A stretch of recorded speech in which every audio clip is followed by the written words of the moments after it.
All right, about to swap the oxygen sensors out. They finally came in. Just standard Bosch pieces. Hopefully this will do the trick with my engine light. I'm gonna use a 22 millimeter to remove them out of the crevices there. And then we'll put them in, fire it up after clearing the codes and see what happens. Okay, the front O2 sensors are right off of the manifold.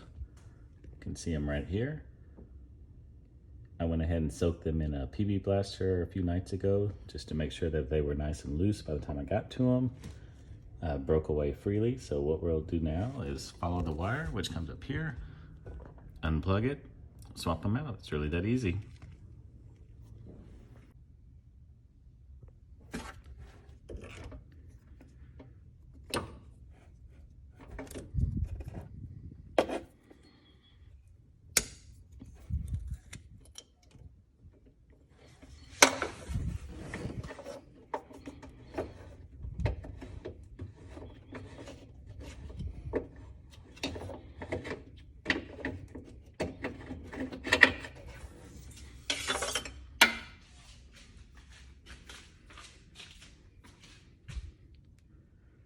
So here's the old one that was not communicating.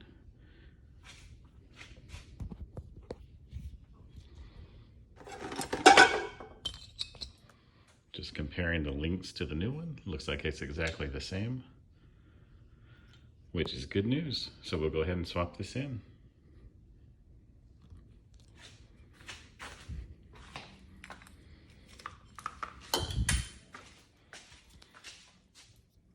This one will come with anti-seize already on it, so there's no need to add that. Just be very careful not to touch anything, especially on the sensor itself. You can see the anti-seize on there. Screw it in my hand. The last thing you'd want to do is cross-thread it. And this will be done.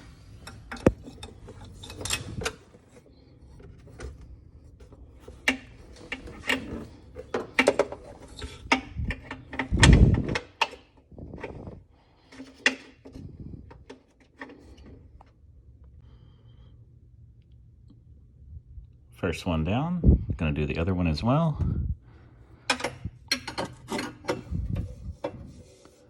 Which I only had codes on the one side, but it's better just to do these in pairs.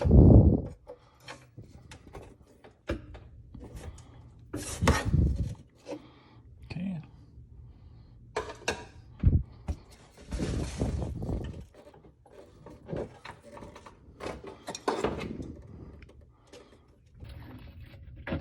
Oxygen sensors are super easy, but they did get a little frustrating at times just because the cord likes to wrap around itself. Okay.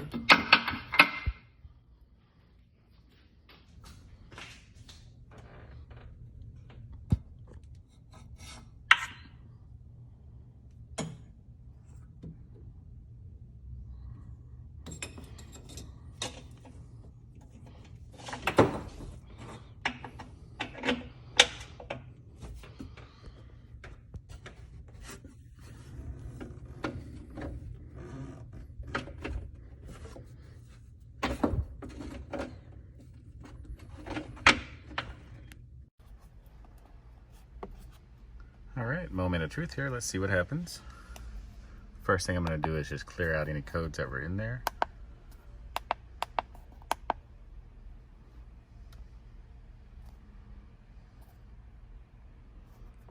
Pick the car type.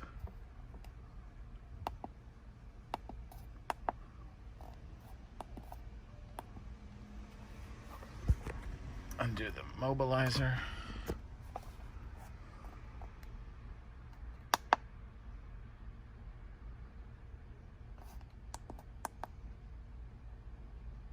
Okay, there was our old code. Clear that.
everything.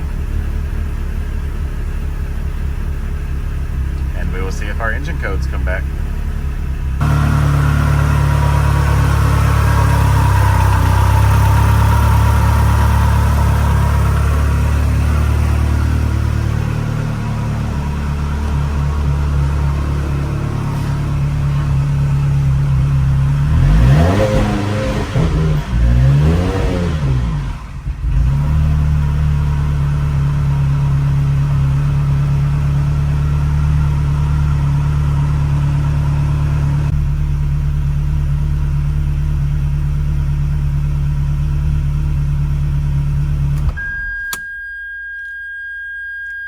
Alright, well that's good news. Seems to be idling much better. Seems to be fixed. So the next thing I'll do is take it out for a test drive and see if the check engine light comes out.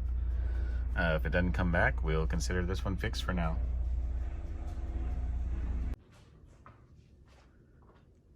Unfortunately, my codes have returned.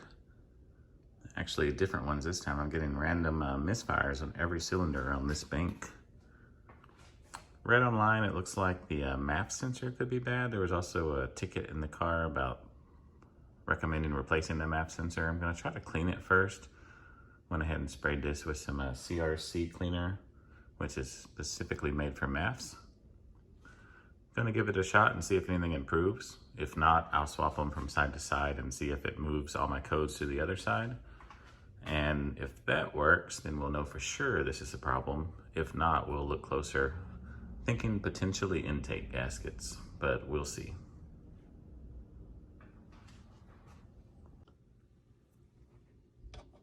Okay, just tightening this back up. Uses a Torx bits, which is a safety Torx. You can see it has a little indentation there. Thinking this side might have already been replaced. I noticed this clamp looks a little different versus this OE clamp on this side. So this very well could be our issue. Just gonna plug it back in here. Gonna clean the other side just for good measure. Might as well while I'm here. Already bought the cleaner. So the first thing you do is just pull that off.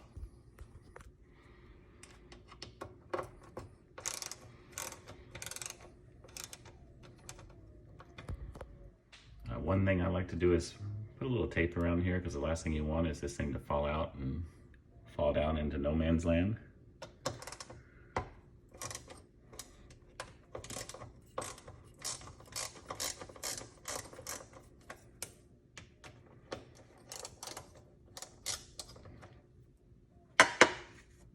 Once I get them started, I do the rest by hand.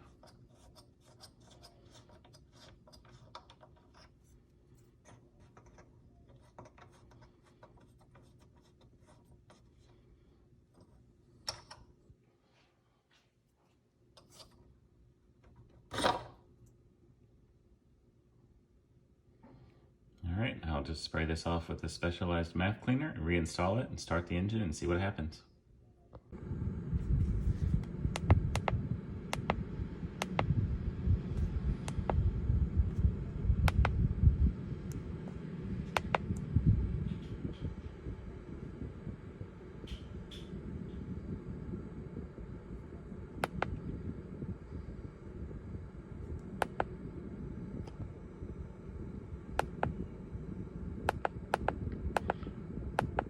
Okay, I cleared every code, reset the throttle adaptations. Let's see what happens.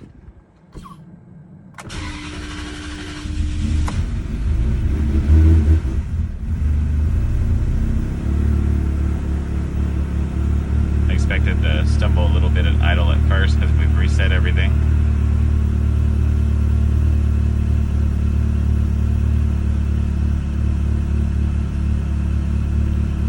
Gonna let it warm up a little bit here before I touch the throttle.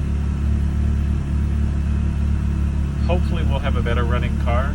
If not, I might go ahead and switch those mass airflow sensors from side to side just to see if it improves anything, or should I say moves the code to the other bank of cylinders. If that's the case, I'll go ahead and order a new one. The Ferrari part number is pretty expensive, but I found just the generic Bosch part number available online for a little over $100, so not the end of the world, but If I can avoid spinning that, I'd like to. So far, so good on the idle.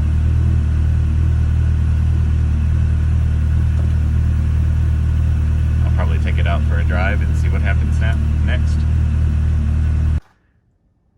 All right, back in the garage again. Starting to get a little frustrated with this car, to be honest. I cleaned the mass airflow sensors, but that didn't really do much. The car seemed to idle and run a little bit better, but I'm still getting a code that's coming up for the mass airflow sensor having a low signal. Went ahead and ordered 2 new ones. Gonna just do both sides at once to knock everything out. Gonna also do new spark plugs while I'm in there. And beyond that, I'll be kind of at a loss if it still doesn't fix the problem. So gonna work on that while I'm waiting on the parts to come in. I'm gonna go ahead and do the spark plugs. Try to clean up the engine bay a little bit because it's just really dirty and dusty in here. Anyway, that's where I'm at on the car, and hopefully that'll do the trick. If not, I'll be kind of at a loss here, to be honest.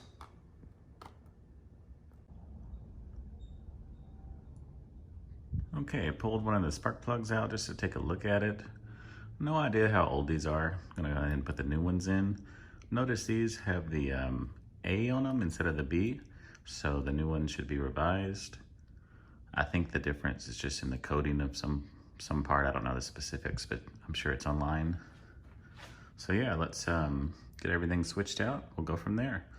Spark plugs are pretty easy on this car. All you have to do is remove 2 10 millimeters on each of the coil packs. Plugs pull straight up, switch them out.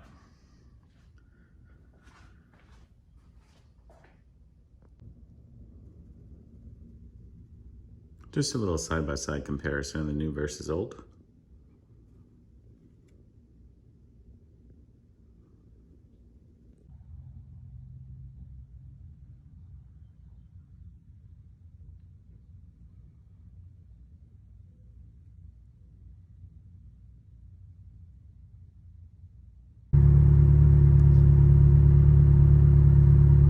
Okay, I thought this was pretty interesting. I'm in the generic OBD2 reader portion of my Foxwell tool. It's showing the airflow rate on one of the ECUs as 6.5. The other one showed to be around 3. So we're at approximately double the flow being listed. It's compensating by short-term fuel trims of going 25%. I don't know if that's positive or negative, but I know it's not good either way. So I think what we definitely do have is what the receipt in the glove box showed. It needs a mass airflow sensor. Cleaning them, unfortunately, didn't really do much. I do have some on the way. They'll be here Thursday. Today is Sunday. So I've got a couple of days wait on them, which is okay because there's other jobs in the car that need to be done. I might go home and just give it a wash and see if we can start the polishing or something of that nature. But I'm gonna go ahead and not drive it any further at this point because it can't be good for the engine to be that misbalanced. So gonna go home and call it a day. Well, it's now Thursday. Finally received my parts in the mail.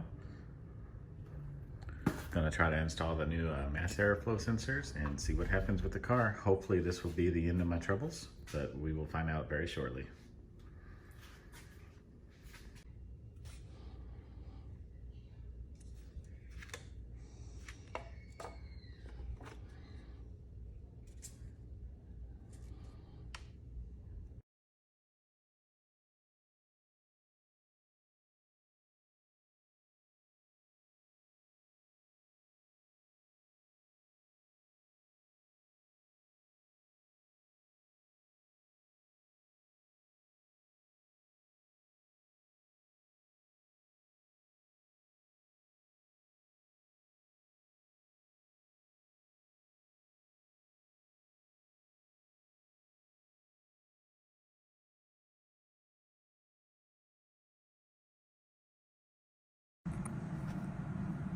Okay, both maps are changed. We'll see if my Nemesis, the check engine light, is gone and if it rides and drives better now.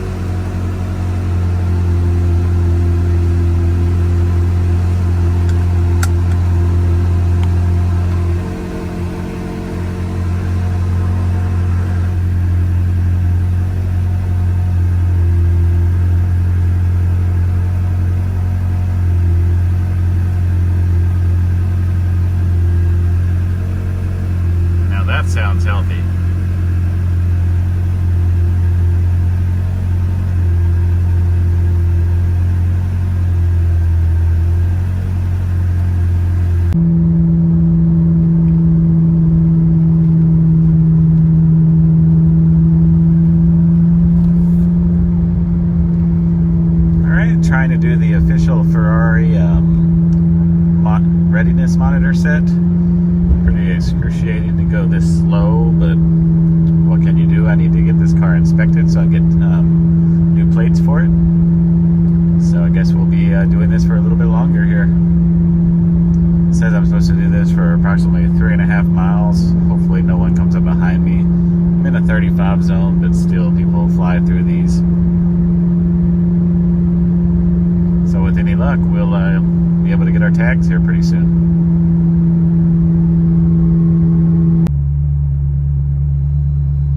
Look at that nice idle. Perfect. Almost at the end of the procedure here. Next step is going to be to turn the key off, then drive it for another 10 minutes, check the readiness monitors with the code reader, which I have right there. And hopefully all goes to plan and we'll be able to get a good inspection and be ready to go to the next step, which is getting actual Texas plates on the car.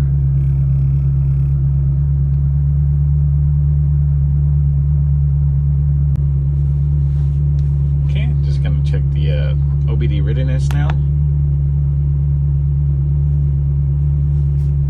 Help if I push the button correctly.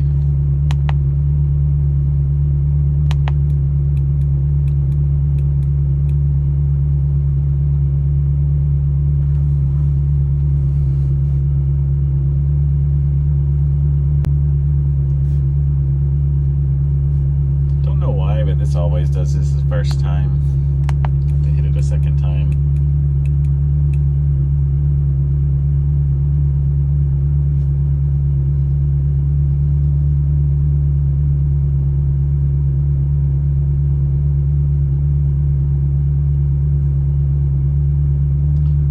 Got 6 monitors okay, 3 in A, not sure what that means.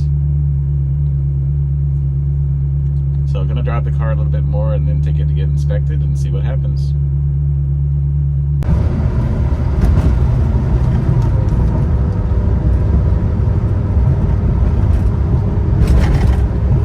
The drivability of the car is just so much better after swapping the parts out on it. I drove this car a little over 1,500 miles home from California, and it was not the best drive, to be honest, in some places. On the highway itself, the car was okay, but anytime you came to a stop, it was really jerky. Just really gave you a bad feeling. I attributed a little bit of it to the transmission being a little clunky, which you often read about, but it was so much better now.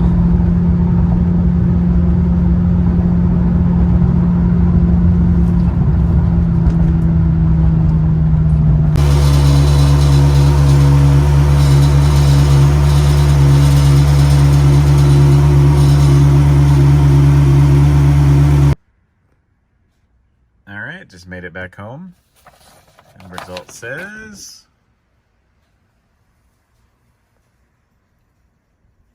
pass. Looks like we did everything right. So we're good to go. We can now get the car registered and start enjoying it.